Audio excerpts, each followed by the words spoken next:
The laparoscopic adjustable gastric band, called lap band for short, the surgical procedure for weight loss. Typically, it is performed using the laparoscopic route, a diagram of which is shown over here. Essentially, it is a silicone ring that is adjustable by way of a rubber tube that sits outside underneath the skin. The tightness of the band around this part of the stomach can be adjusted by infusing liquid through a silicone port, as you can see in this picture over here. Thus, a small pouch of the stomach is formed at the top, and the opening to the rest is controlled and strictured or tightened. This is performed under X-ray guidance just to make sure that the tightness is at the right amount. The first visit to change the caliber is about 6 to 8 weeks after surgery, and it may be several visits before the tightness is the right amount. It can be between 4 and 8, but sometimes a lot more than that number. The lap band has declined in its popularity. Initially, a quarter of all bariatric procedures performed worldwide were lap bands. However, this has declined to less than 1%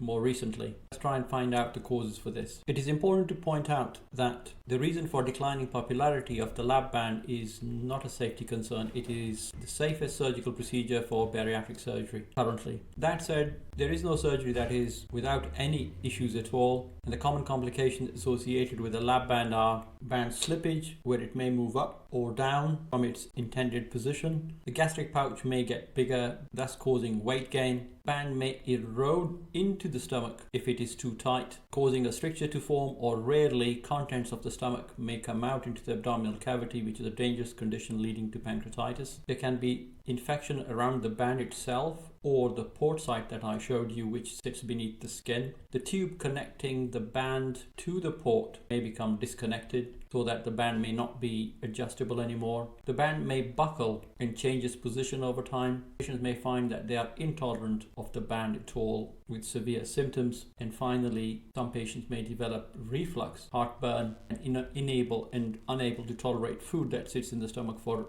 any amount of time, giving rise to severe symptoms. Now let's look at the reasons why the band has fallen out of favor, and equally instances where it may still have a role. So the declining popularity, the first failure of this is the weight loss. It causes a 40 to 60% of excess weight loss 2 years. So if someone is required to lose 50 kilograms with the lap band, they will achieve around half of that, that is 25 kilograms over 2 years. And unfortunately, this failure rate is progressive, so that at 10 years, the failure rate is 70%. This is not a durable or effective weight loss compared to other surgical procedures such as sleeve gastrectomy or gastric bypass. I've already outlined complications, and these complications may lead to the need for reintervention. All gastric bands would need to be adjusted and require several visits to the hospital depending on each patient, and this is essential if a good outcome from a lap band needs to be achieved. It is also important to point out that in patients who are well looked after